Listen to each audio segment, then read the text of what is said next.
ஒருமுறை ஒரு சிற்பி ஒரு பெரிய பாறையை செதுக்கிக் கொண்டிருந்தார். அந்த பாறையை ஒரு சுத்தியலால் ஓங்கி அடித்தார்.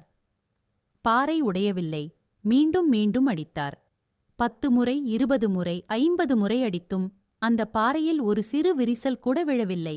ஆனால் அவர் சளைக்காமல் 100 முறை அடித்தபோது அந்த பாறை அப்படியே இரண்டாகப் பிளந்தது. இப்போது ஒரு கேள்வி.